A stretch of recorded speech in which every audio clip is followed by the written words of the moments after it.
Hello. Well, it's a pleasure for me to be here. I haven't read it at Tech before, and so thank you, Tom, for inviting me. It's really a thrill.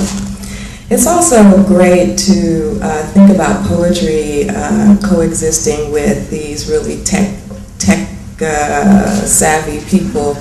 We have trouble, I should speak for myself, I have trouble dealing just with turning on and off my computer, and I know that we're not supposed to say that in 2008, but it's true.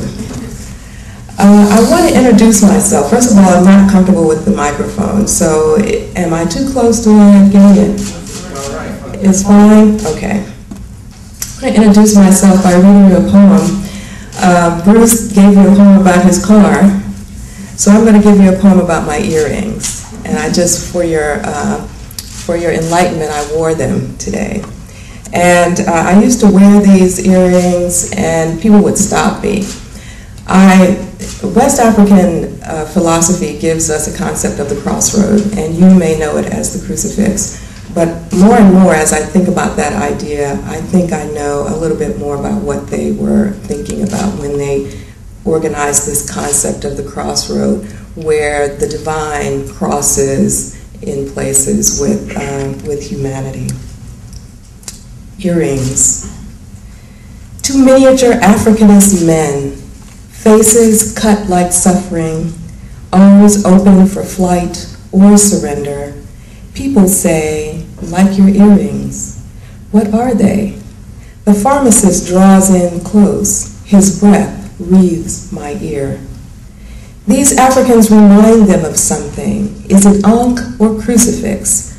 My tiny men lift their arms into crossroads. Once I sent them to my father for a small repair. He drilled hands, feet, for tiny chips of diamond, a liberty of interpretation, slyly invoking the story of a Christ. I thanked him for the rocks. My Africans glitter at my ears, little Christs with blunted noses, in which my daddy surely did not approve. The diamond chips catch my clothing, maimed hands and feet cling to gauzy scarves, collars, jerk me aside for a conference by the ear, snag and tear at me, entangling angry little men, my favorite didactic contradictions. A cashier at the Kmart said, like your earrings, what are they? I leaned across the counter so she could see, a tiny grimacing Africanness in the face of one. Looks like a woman to me, she said, adjusting her frizzy yellow hair behind an ear. I gave her exact change. If it ain't, it ought to be, she said, much shit as we survive without a mumbling word. I noted the white girl's black English. She laughed. See this? Showed me a ring with a small dull stone. A few thousand angry years it forced that coal to diamond. That's all I got away with. This ring, my life, she said. You didn't do so bad, I said.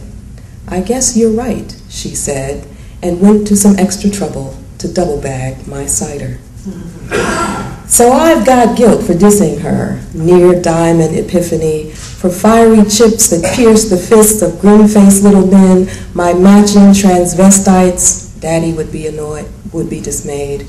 A girl at the march suffers, silence grays her once bright hair, blacks her syntax, hurt silence, the valor metal of her kind and mine, her diamond tainted with dark history at its core, colonizing, conquest, war, my dangling men wear a permanent frown. I shipped the earrings to Daddy with a note. Please melt down and recast. My Christs require 2 tiny pointed breasts and pubic mound. At the Kmart, I saw my tiny men were voiced, diamond-studded hands and feet narrate continent, exploitation. Am I raving? See the man, see the woman. Diamonds are a caution, wifely wealth or wifely sorrow. The Kmart clerk would approve. Some would see what they were told, others a body in the crossroad. Of course, Daddy refused. He never heard of a woman Christ.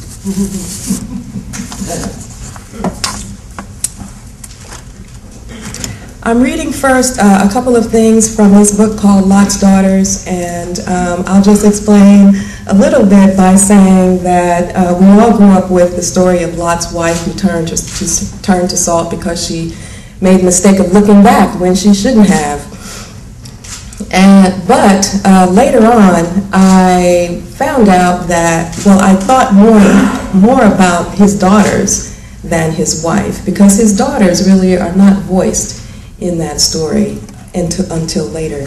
So, and if you know that story, you'll know that they were faced with a dilemma when they left the city, and they had to decide how would they live once they were husbandless and they had no prospects.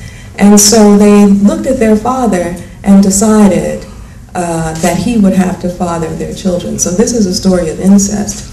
But that's not really what I was interested in. What I was interested in was the fact that they had to figure out how to make a way once a traditional lifestyle had been taken away from them. And that idea of where women stand and how we will reconstruct life once traditional ways of thinking leave is really where I'm thinking. That's where I'm looking. So I'd like to read a couple of points from this book that I like to think of as a book about women remaking the world. The title poem is called